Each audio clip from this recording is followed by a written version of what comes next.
4th of July, and welcome to our live episode of Seasoned Sunflower Hour. As always, guys, thank you for being a part of our show. Thank you for being a part of the Sunflower Hour family. You know how much it means to us. And as always, shameless plug, do not forget to hit that follow, hit all of those buttons so that you can stay up to date on all the things that are happening in Seasoned Sunflower Hour and with ALS United, because we always have great stuff and we don't want you to miss out on any of it. So make sure you are following along for all the great episodes. Now, happy July. I hope that everyone had a wonderful, safe, magical, family-filled 4th of July.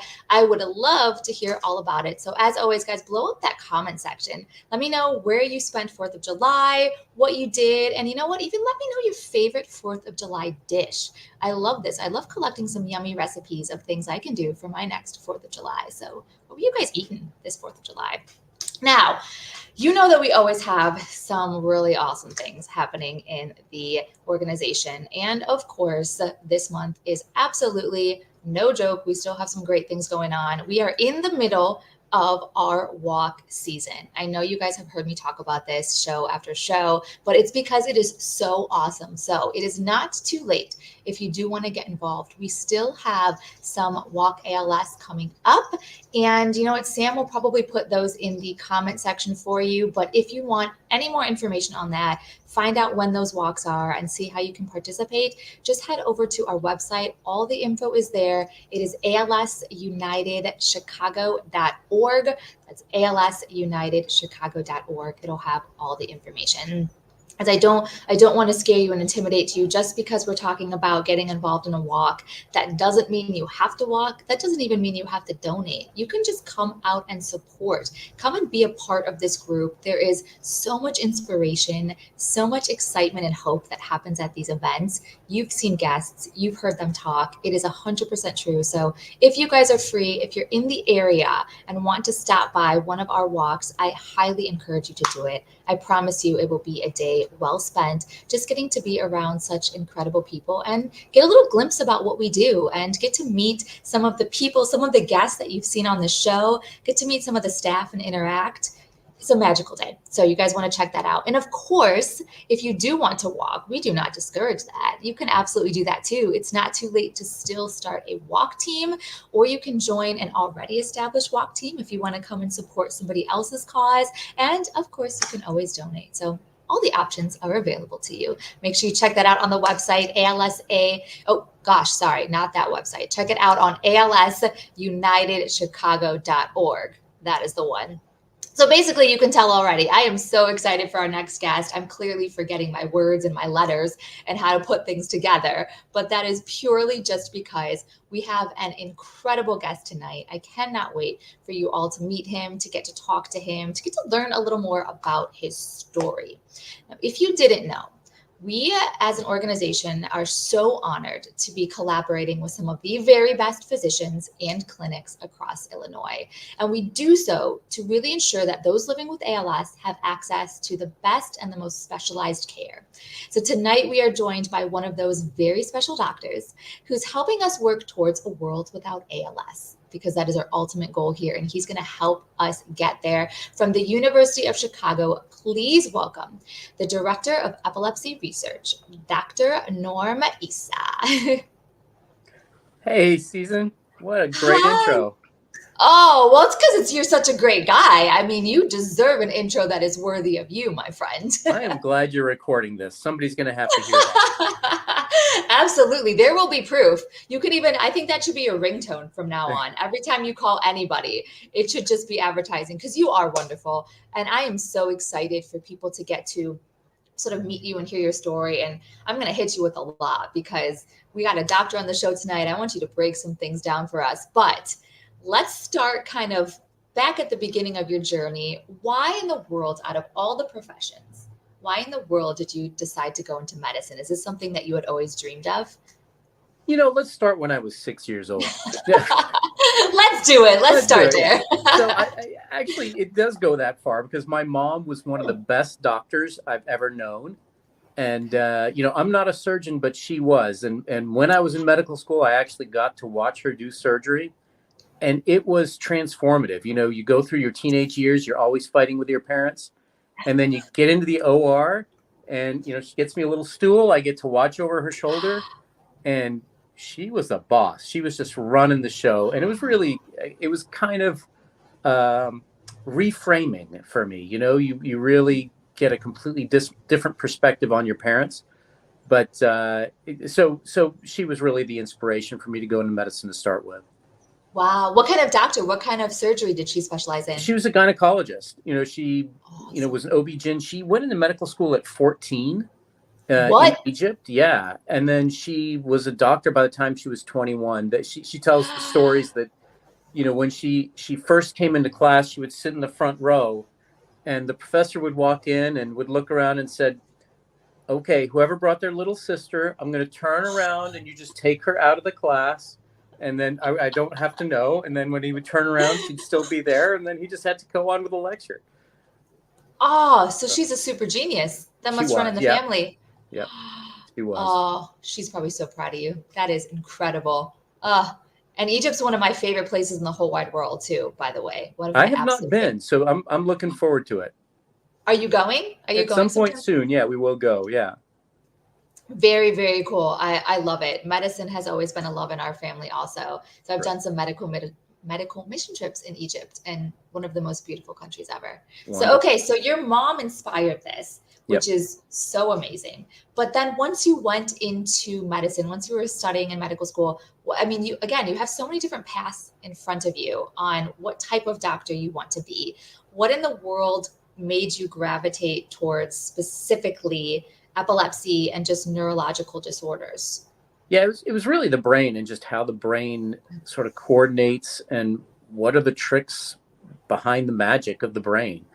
And I think epilepsy kind of drew me because it's all internal and you got to figure out what the connections are with the brain. But it turns out that things like epilepsy and ALS are very tightly related. And, you know, as you know, ALS has two parts. One is in the brain and one is in the spinal cord, and the net effect is on the muscles. And so, you know, that part in the brain, we share a lot between ALS and epilepsy. So there's a lot of overlap, and conceptually, there's a lot of similarity.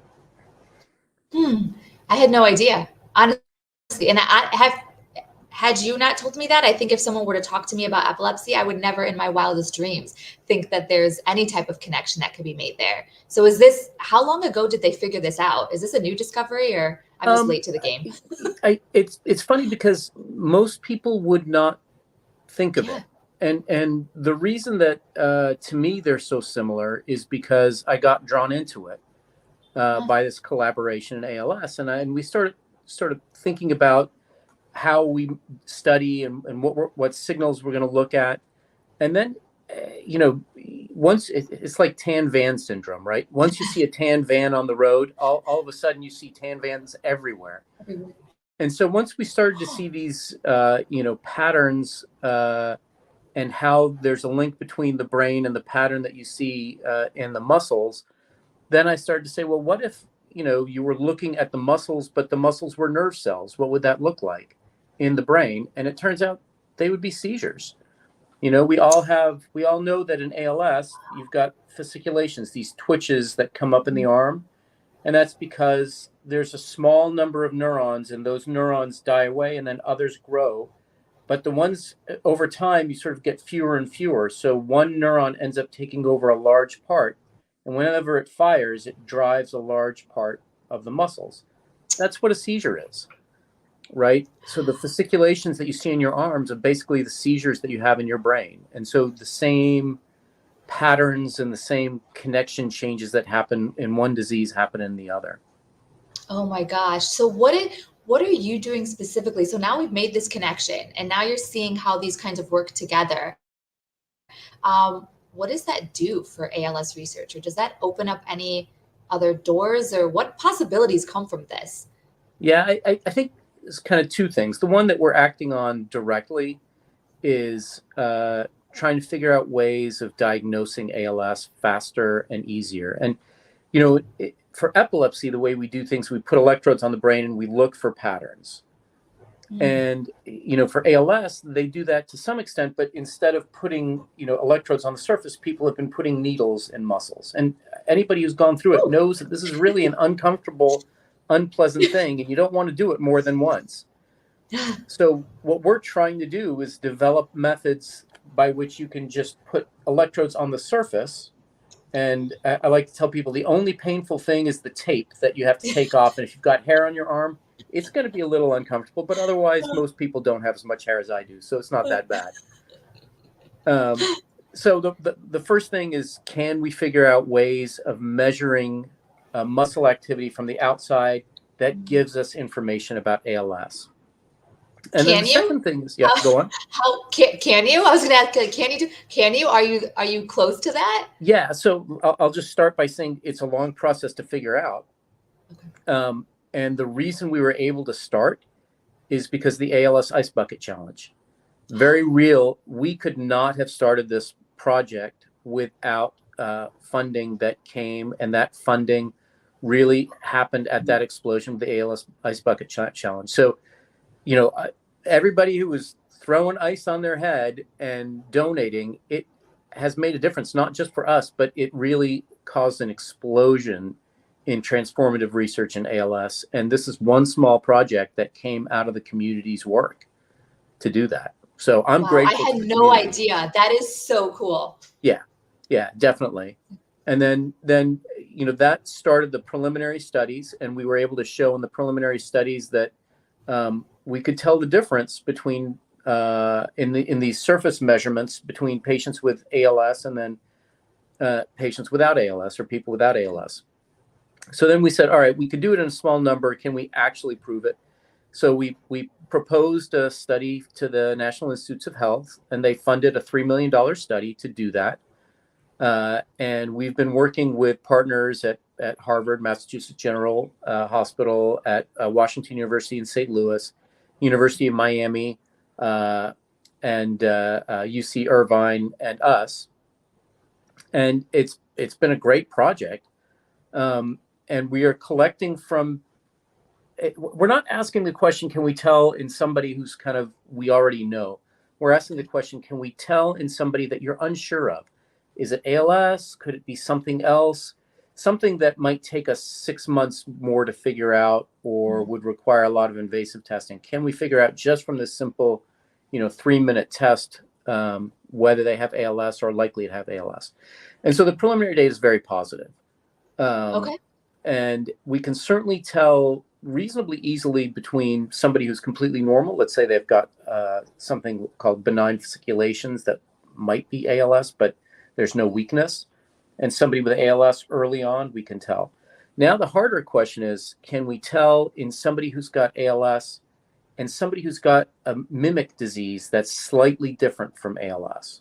And so that's harder. We're seeing signals that we can tell, but it might not pan out that we can tell just based on that one test. We might have to couple it with other things. But I think it's certainly going to be part of the diagnostic tests that we use moving forward.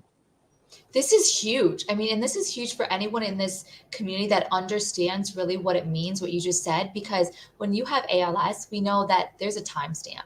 You don't have unlimited amount of time. So to be able to get to that diagnosis quicker is everything. That's the difference between the quality of life you have, the amount of, extra time you have with loved ones, like to prepare for what's happening. This is huge. Yeah. So what are some of these though? Because like you said, a lot of people in that journey, we hear this story time and time again. It took them 6 months, 1 year, 2 years to get to diagnosis. That is heartbreaking. Yep. What are some of these other diseases you're mentioning that sort of mimic? What's making this so hard to get to this diagnosis? Yeah, so there are diseases, I think I've already mentioned that ALS has two things, right? One, it attacks the nerves in the brain, and then the second, it attacks nerves in the spinal cord. And so each one has different symptoms. And to get a diagnosis of ALS, you actually have to have both signs from the upper, we call them upper motor neuron signs, and signs from the lower motor neurons. And if you only have signs of one, then it might be something completely different. And over time, signs from the second side might show up, but by then you've sort of moved on and maybe you've been treating it in a different way. So I can tell you one of the most common things, and I'm sure many of your listeners will have had this experience, is that they say, oh, we see a little bit of something in your neck. You must have spinal cord compression. Let's do spinal cord surgery on the neck. Yes. And then, there's 6 months or 6 weeks or longer recovery, rehab, and then, well, you're still having trouble swallowing. That doesn't make sense. Why are you having, that's above where we have in the neck, and it didn't really help, and you're getting weaker. Why is that? And so not only did they get the wrong diagnosis, but they went through a massive surgery, rehab, and now it's progressively getting worse anyway. So if we can kind of get rid of some of those early misdiagnoses, it's a hard disease to diagnose. It's not like you see it, oh, this is definitely it. It's not. It develops over time and it changes over time. And that's one of the parts that's confusing. But if we can cut off 3 to 5 months of diagnostic uncertainty, that makes a big difference, both because you get that time. Yes, you know what's going on, but you can make plans earlier. You can get into clinical trials earlier. And some of these disease modifying therapies, they seem to work better if you get into therapy earlier. So the earlier we can, get people on Riluzole or some of the other medications, then, potentially there's better quality of life coming up. That's incredible. I just honestly, until we had this conversation, I had no idea that that was sort of the research you were doing and that you were getting so close to that. I mean, that is huge. And I want to say too, this is just a highlight of how incredible this organization is, because like you said, the Ice Bucket Challenge got you there. That was from everybody that donated, every dollar that went into that. You guys were all a part of helping make this discovery happen. But these clinics, these partnerships that we have, these great doctors like you, the research you guys are doing, it really is changing the world for ALS. So I want to talk about that a little bit to really explain to people what that means, because I was saying it in the intro. So we have these great partnerships with clinics and physicians. And one of those partnerships is with the University of Chicago, where you are at. And that partnership began back in 2009 with the University of Chicago's multidisciplinary clinic. That's when that was established. So can you tell us, first of all, what does that even mean? What's a multidisciplinary clinic? What do they do? Yeah. So, ALS is a complex disease, right? It's not just one thing that you have to take care of. It changes over time, needs change over time, and you have to be able to address a lot of different needs. So a multidisciplinary clinic brings in experts that can address each one of those needs and puts them in one place.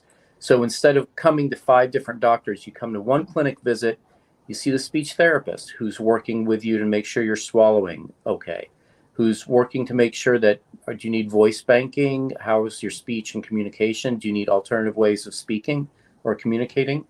You get to meet the physical therapist, the occupational therapist, who's making sure that at each stage you get the different adaptive devices that you need. You meet the physicians, you meet the palliative care people, you meet the pulmonologists who are going to assess your breathing and say, okay, where are you on this scale? What do we need to do next? Make sure you're safe from point to point. And the ALS United is just a phenomenal partner in this. I mean, I don't know if I can mention particular names, but Jumana is kind of our saint in our corner, right? And she really makes the world better, not just for ALS patients, but for the physicians. And she's really such a good partner to have in the clinic with us. So yeah, it makes our research happen, makes the care better, makes it possible for us to work with everybody who comes through.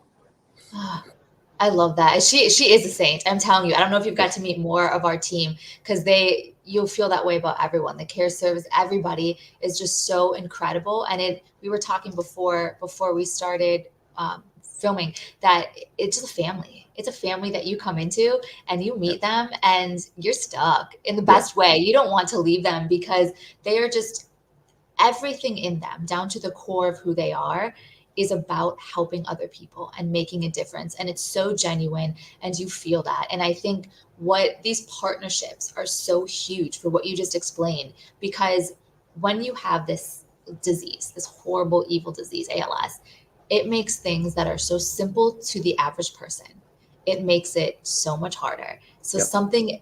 just the idea of getting to what you mentioned, 5, 10 different doctors, that is not easy. So It's to not be easy. able to come in one place and have all of those, not even just doctors, by the way, I want to make everyone really understand this.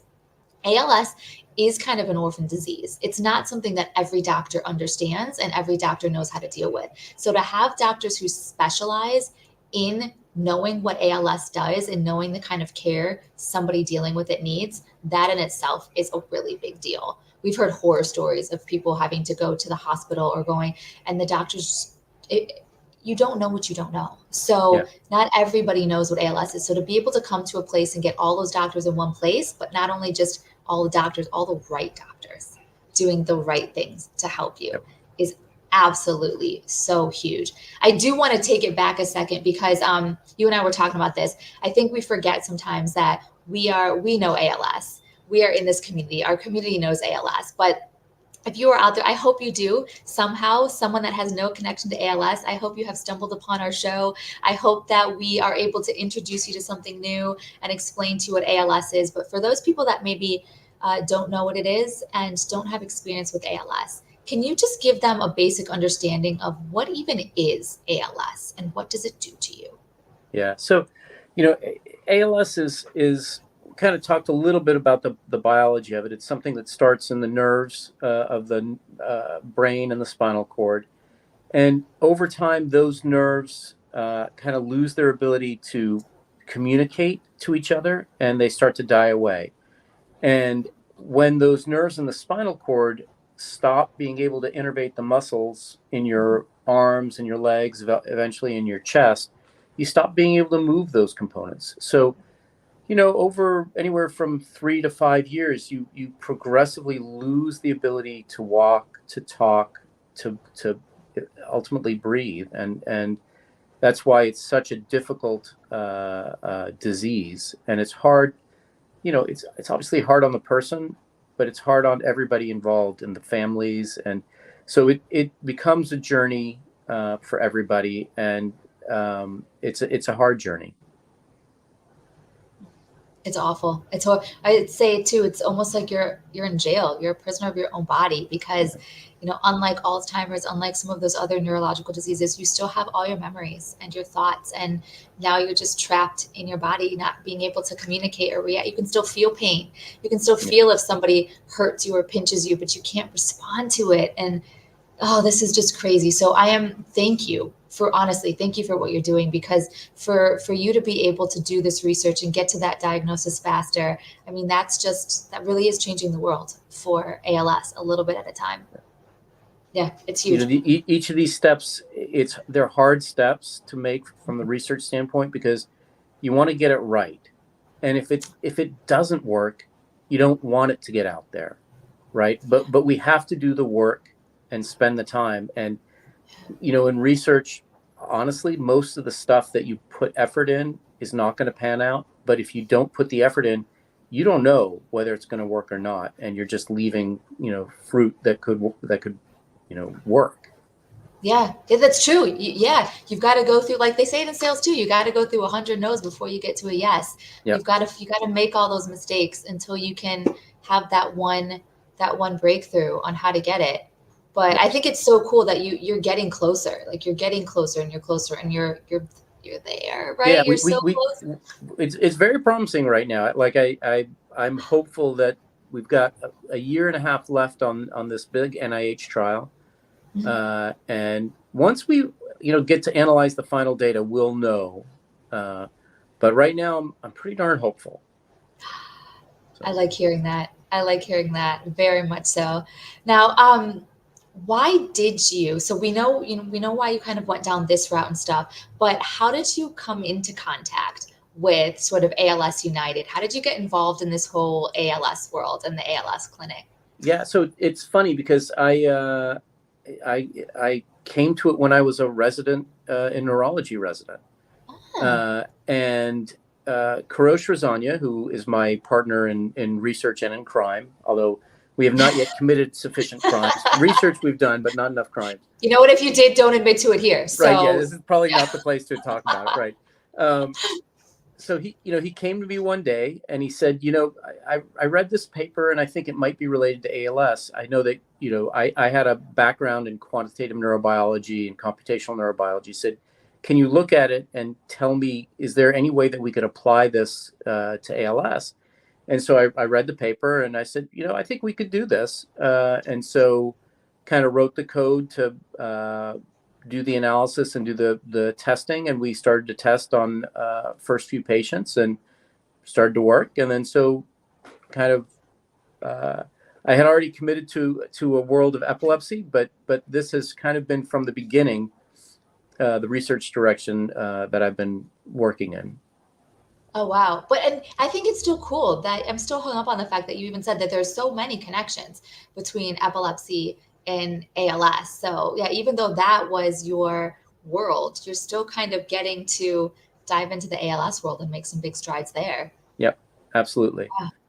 And Very, very it cool. reinforces. It's helped my research in epilepsy as well. So it helps me understand different ways of analyzing epilepsy. So there's a lot of bouncing back and forth. I don't know too much about epilepsy. Is this something that, is there treatment that helps with that? Is there ways to prevent this, or how does that work? Yeah, so epilepsy is not just one disease. It's actually kind of the repetitive seizures, but those can come from a variety of different diseases. In the same way that I think ultimately we're going to say that ALS is not one disease. ALS has a lot of different mutations or abnormalities that all result in a very similar progression. And so, finding the commonalities, you're kind of lumpers or splitters, right? But in the lumping world, you're finding the commonalities and finding a common pathway that you can try to address. And so in epilepsy, they succeeded in treating the symptom, kind of the output, the seizures. But for many of the core abnormalities, we still haven't found that. But what I would say that, as we start to pull back and say, okay, now we have to think about the core abnormalities that lead to these disorders, people are starting to figure out ways to address them. So stem cell research. So there are stem cells where we're starting to put certain kinds of neurons into parts of the brain that are associated with particular kinds of seizures.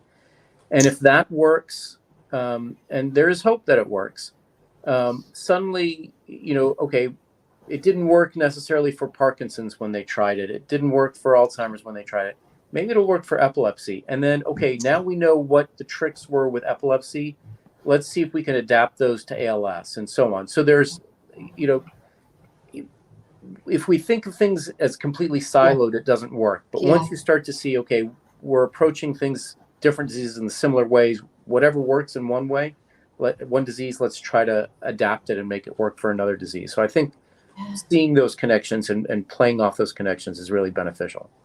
Seriously, still, I would have never just in a million years have thought, if that was $1 million question, who wants to be a millionaire? Is there any connection between epilepsy and ALS? My answer would have been no. Well, I think the only person who would have graded you, correct is me. So maybe nobody else would have. No. Yeah, but now you don't know what you don't know. Like literally mind blown here because, wow, duh. Now that you say it, those connections, they sound so. Yeah, hi. Hi, they're right there. How did we miss this before? Are they working with stem cells right now? Are you guys playing with stem cells with epilepsy? Is anything happening with that? Yes, in epilepsy we are. So we're actually part of a trial where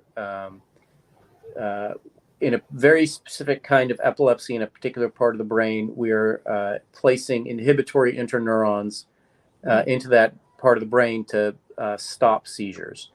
We didn't start the research. We're one of the sites that are partaking in the research trials.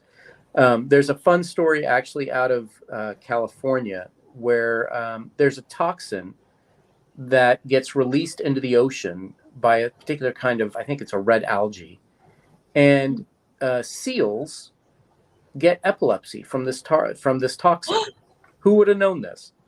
So there was this very badly seizing seal, and they brought them to the researchers, I think at Stanford or UCSF, and they said, is there anything you can do for them? And they said, well, let's put these inhibitory neurons in. They implanted the inhibitory neurons, and the seal has been seizure free. And so it's kind of a fun story. The seal's name is Cronut, sort of like the donut, but I don't know where, you know. So yeah, so. Oh, that one hurts my soul a little bit. Poor seals having seizures, but what the heck? Okay. So, wow.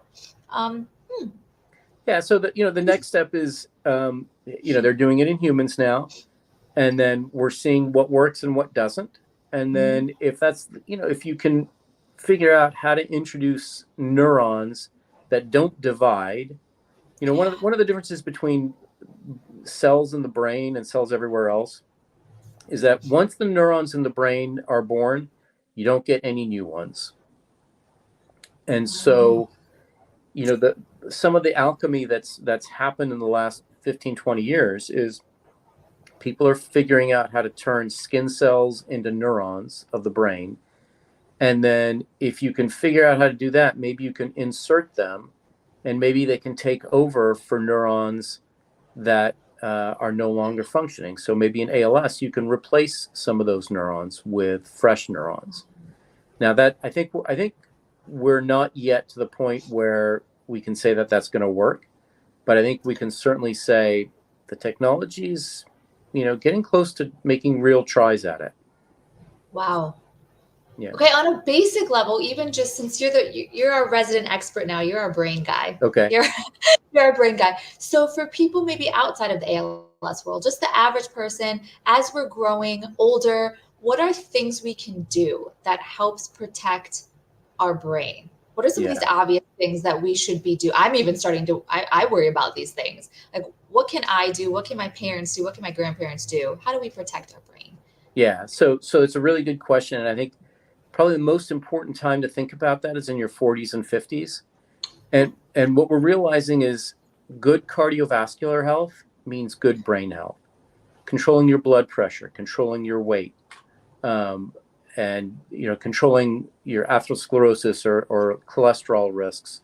Those are probably the best ways, because while Alzheimer's we think of as the most common dementia, it's actually probably a mixture. And ALS fits into that. There are many kinds of dementias. Alzheimer's is the one we know about the best, and it's most famous, but there's a huge contribution from things called vascular dementia, where you have tiny microstrokes that you're not even aware of, often from very high blood pressure, and that causes dementia, and that's additive. And then with ALS, there's another kind of dementia. We now know that frontotemporal dementia and ALS are very tightly coupled, because there's a single mutation that can cause both. Oi! I'm gonna start making my list now of all the healthy things. So now, if we slipped up, and maybe our blood pressure got a little out of control, maybe we like the sweets a little too much, and we got a little extra weight on us, so maybe we've faltered in a little bit in that list of things to stay healthy. How do we? I mean, getting back on track. Obviously, it's gonna be better than not. But is there any way to maybe reverse a little bit of some of the damage that could have been caused? Is that possible? Well, there are some things that we call reversible encephalopathies. Encephalopathy means just not thinking clearly, and for those, basic nutrition sometimes can make a big difference. So vitamin B12, for example, vitamin B1, those are the kinds of vitamins. So just taking a daily vitamin supplement without going overboard, because actually if you take some vitamins, they can be toxic if you take too much, but just a regular daily supplement is probably useful. And I would say it's never too late to sort of lose weight. And I'll say lose weight for two reasons, because One of the things that contributes to confusion, contributes to headaches, contributes to sort of maybe even dementia sometimes, is bad sleep. And if you have sleep apnea in particular, that's going to disrupt your sleep. You're not going to dream, and dreaming is crucial to learning and memory. Oh yeah, so sleep is another magic thing that we do. You got to think about what is happening in sleep. Why do we spend a third of our lives susceptible to lion attacks, right? I mean, you're just lying in bed doing nothing. Yeah. What if a lion or a tiger came? They could just kill you right away. So why do we spend a third of our time sleeping? And at least part of the answer is that that's when we make sense of our day. So when we exist during the day, we experience things, we have emotions, and we attach those emotions to the things that we do. And then when you go to sleep, your body's paralyzed, but your brain is replaying everything. And you're taking those emotional cue triggers that cause things that are associated with things that happened, and you're using that to say, okay, I need to remember that. And if you don't sleep well, you can't take the things that happen during the day and create new memories from them or lasting memories from them.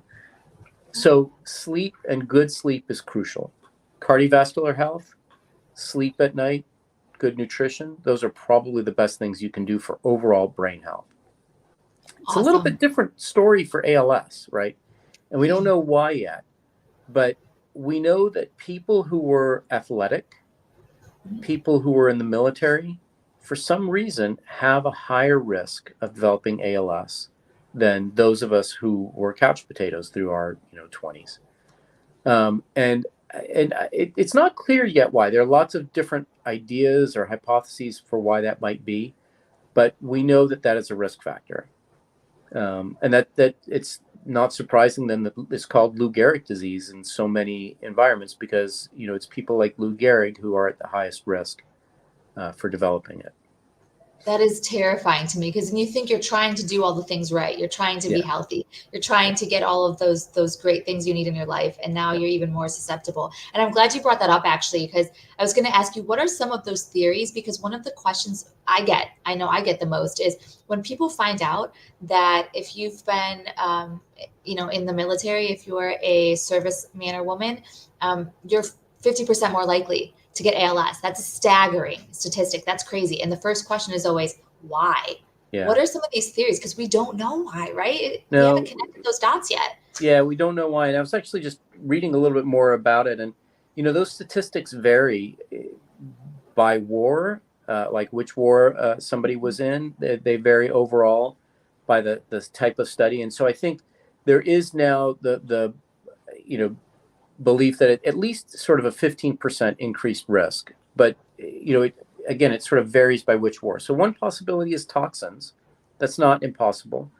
The other possibility is the type of injuries. So there is at least one hypothesis that Jeff Loeb at University of Illinois at Chicago sort of talks about, that injuries in certain places in your central nervous system might propagate, kind of move up or down, and cause worsening of nerve function in those areas.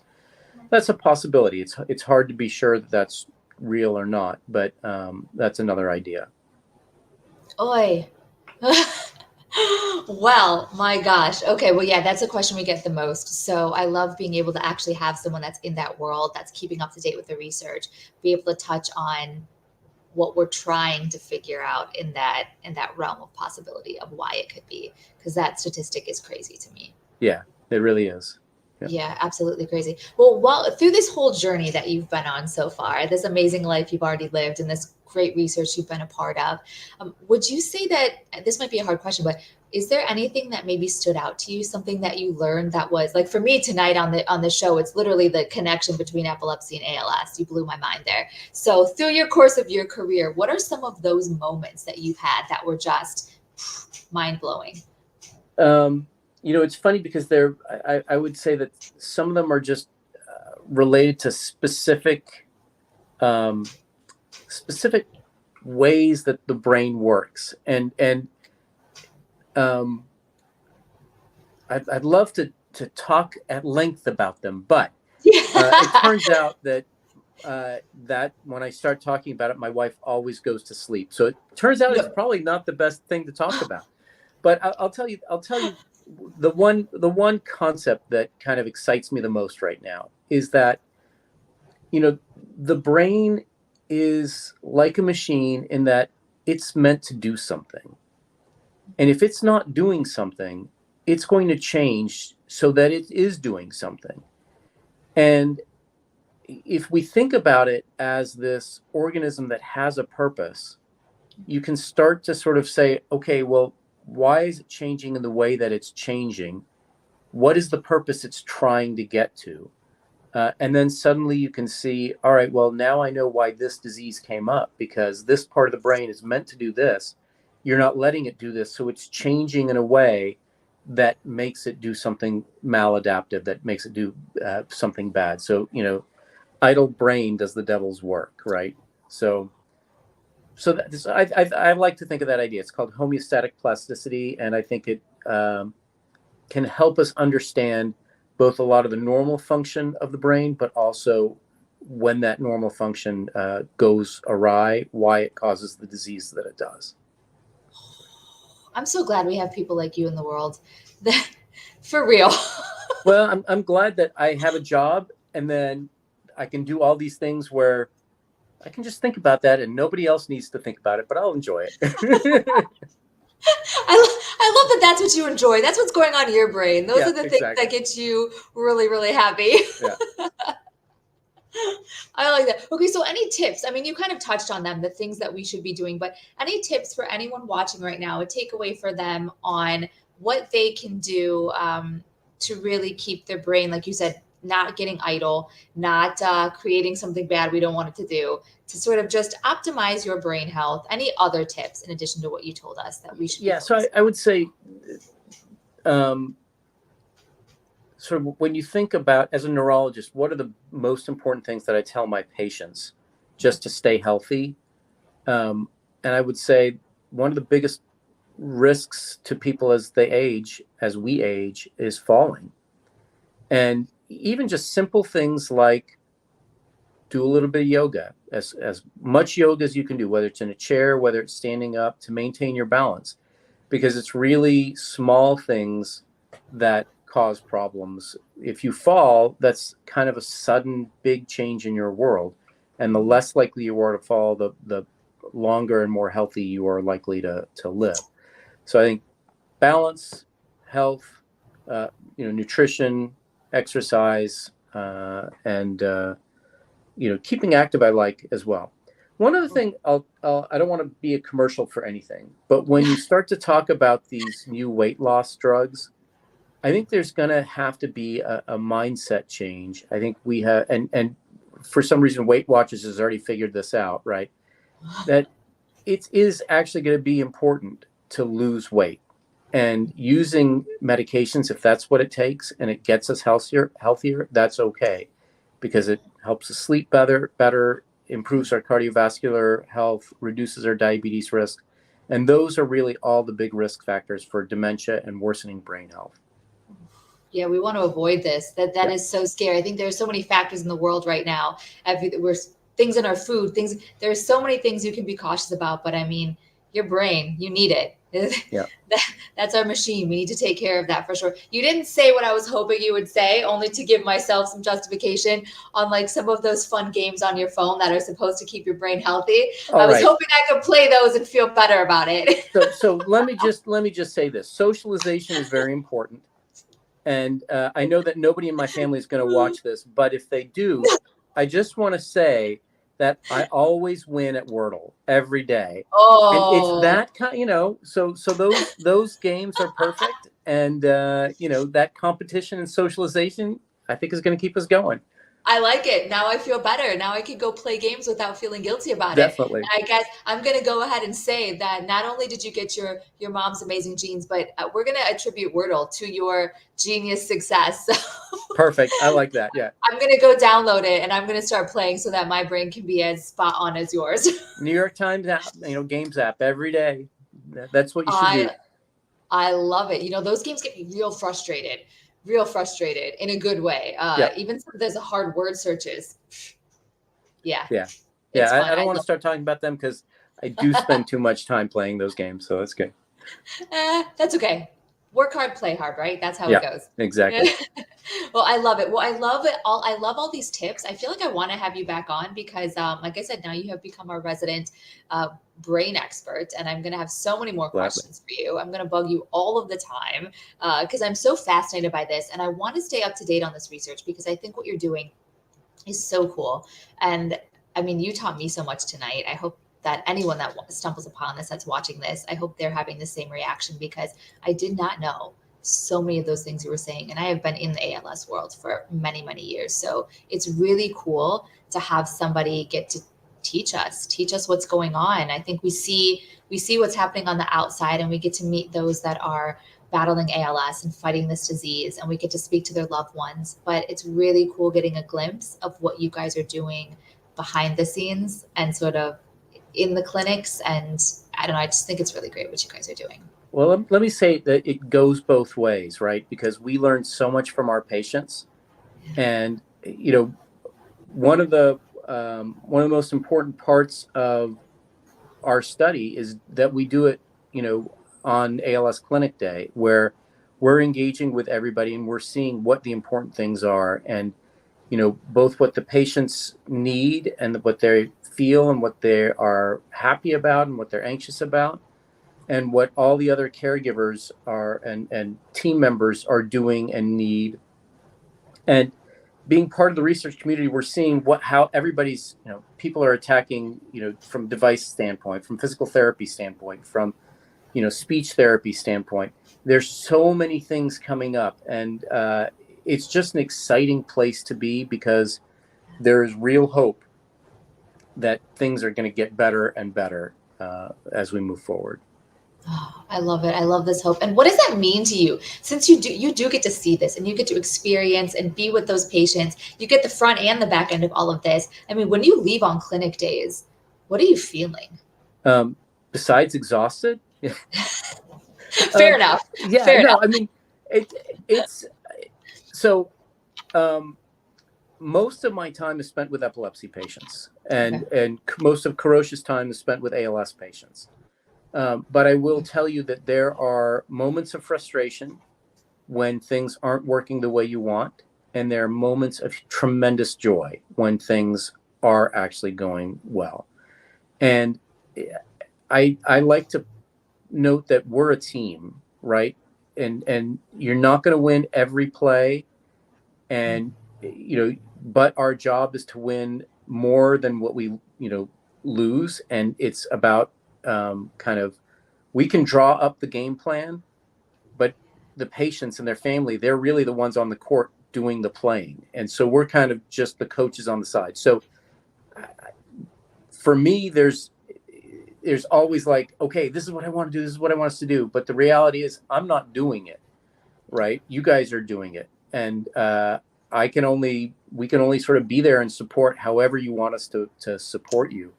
But it's I mean, it's obviously it's an, I don't want to say addictive, but it is an extremely important part of our world to be able to interact with people who are going through this. And inspiring too, I believe. I can only imagine what you're going through, but I feel like that's the stuff that's going to keep driving you to figuring this out because you're seeing how it impacts people.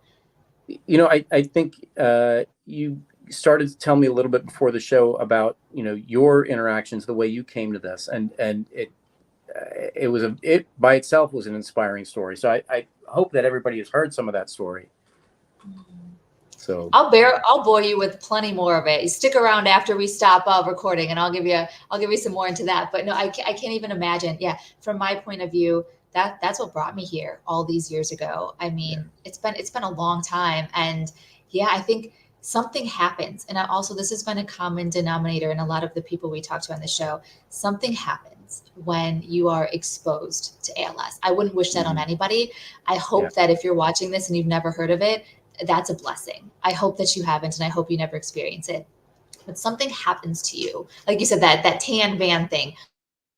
Once ALS is in your life, all of the sudden you find it in so many places. You encounter so many people that are going through this. And I will say that despite how evil this disease is, truly evil, there's something about it that brings people together in a way that I have never experienced. And it inspires people to do bigger things, like to do bigger things, to try to, we have this common goal of ending this, and we will Yeah. do anything it takes to end this. Yeah. Yeah. Yeah. That is an amazing part of this community. It really is. And So, so speaking of that, because you have got to see, you get to interact with the patients, you get to interact on the research side. You have this amazing partner in both crime and in the lab. You have all of these components. You've been sort of surrounded by, I know your field of study, but also ALS, and interacted with ALS United. What is that? What do you see as being the strength for ALS United? Why is it important that we are here? Why is what we are doing so important? yeah. So I'm gonna say two things. First, such an important patient advocacy role. Providing that knowledge and that constancy for people who are facing this thing that they never expected, and they suddenly walk into this place and they say, "Hey, we've seen it. We've walked with people, and we will walk with you." It's just an amazing, amazing organization. But it's not. I don't want to say that that's their only impact, because they did the same thing with us. They said, "Hey, you're coming new to a research field. We're going to walk with you. We're going to make sure that you have kind of resources, that you have access to what you need to actually make a difference." And they have done this over and over again. And so they're kind of like serial helpers for multiple people, and just making this entire community a success. So I can't say enough good things about this organization. Well, we know good people when we see it too. We are so good because of all of the amazing people in this organization, and that's you included. Is that Well, I think you're it's fantastic. wonderful to be associated with you guys. So this is great. I love it, and I love that you took, because I know you are so busy. So seriously, thank you for coming here, because it is so cool to get to, like I said, just to get a glimpse of what's happening, to keep us up to date on the research, because I don't have access to this stuff, so I don't usually know it. So it's really cool to see what you're going through, and I am excited at how hopeful you are. So I think you kind of already touched on it, but I want to end on this beautiful note of, what do you see, or maybe what are you most excited about, even in just the rest of this year or next year, of what's to come for ALS research, and specifically what you're doing? So we're coming close to finishing this project, and we're going to have, I think, a good story to tell about a way of improving diagnosis, making it more convenient, faster, less painful, and something that we can use to follow and hopefully get people into trials, get people onto therapies faster. And really, where we are right now, we want to accelerate the ability to get therapies and prove that therapies work. And the second you can do that, you have a way of getting more and more therapies. We saw that in epilepsy, when people finally had a good way of tracking and figuring out whether a drug works or not. Suddenly we got 20, 30 drugs in the course of 15 years. And so the hope is that as we get more and more of these metrics, not just ours, but other ways of following and diagnosing and tracking, it will allow speeding up of therapeutic trials and development of therapies. So I'm hopeful. What'll happen in this year and a half, and what that means for the coming 5 to 10 years. Wow. I am so excited. You're going to have to come back so you can keep us up to date on as you are evolving with all of these things. But I am so happy that you are there fighting for everybody that is going through this, and everyone that will be going through this. It's nice to know that we've got you and your partner back there championing on behalf of all of them. Well, it's great to be here, and thank you for making it possible for all of you guys. Absolutely. Anything you want to say, Dr. Issa, before we let everybody go for the night? Well, I'll tell you what we did for July 4th, our food for July Oh, 4th. So we made our sons cook for us, which was great. And so, we've got 3 kids, and the younger ones are 19 and 22 and home from college. And so they cooked for us on July 4th. So that was pretty good. That's genius, actually. Yeah. That's a genius move. Okay, are they good cooks? They're going to be good cooks someday. Yeah. They'll practice on you first. Right. They'll Exactly. Yeah. I love it. Are any of them going into the medical fields? Did that interest pass on? Maybe we'll see. The youngest one might. So, Okay. I like yeah, it. we'll I see. mean, I'm not going to be biased, but I hope that ALS has already been eradicated by the time your son gets there. But if it is not, I mean, I wouldn't be mad if he found a common interest in love and wanted to go and help us get us over the finish line there. There you go. That would be good. Bring him around me. I'll start planting the seeds now. There you go. Bring him to Bali. Yeah. I think that's not going to be, well, it's going to be hard, but not that hard to sell. Yeah. Yeah. On your way to Egypt, just There make you a go. detour. Just stop over, just do a little world tour. And then, not anytime soon though, because I do want you to keep cracking the code on this in the Let's lab with finish this ALS. up. But yes, and then that's going to be the victory lap. After this is Excellent. done, after it's all done, party around the world. Sounds like a plan. Well, I love it. Like, seriously, again, thank you so much for coming and joining us. Just keeping us updated. And you are so incredible. What you're Thank doing you is for so having us. incredible. Always. I cannot wait to talk to you again, and have the best rest of your summer. And thank you. Just thank you from the bottom of my heart. Likewise. Take care. Bye. You guys, seriously, he is one of the most incredible men. He is so smart and so humble, and what he is doing is making such a huge difference. And you guys, you heard it yourself. You heard it straight from him. All this has been made possible. This incredible research, these strides he is making towards diagnosing ALS sooner and painlessly, is all because of your help from that Ice Bucket Challenge. So I want you to know this. I want you to hear this and feel this in your soul. Every cent that you donate, there's no donation too small, and all of it goes to the bigger picture and to helping those battling ALS. So thank you from the bottom of our hearts at ALS United for all of your support, your love, all of your donations, and just spreading the word. It means the world to us. Thank you again for joining tonight's episode. I will see you again for the next live next month in August. Everyone, enjoy your summer. Thank you for being a part of our Sunflower Hour family. And as always, until next time I see you, be bright and shine your light.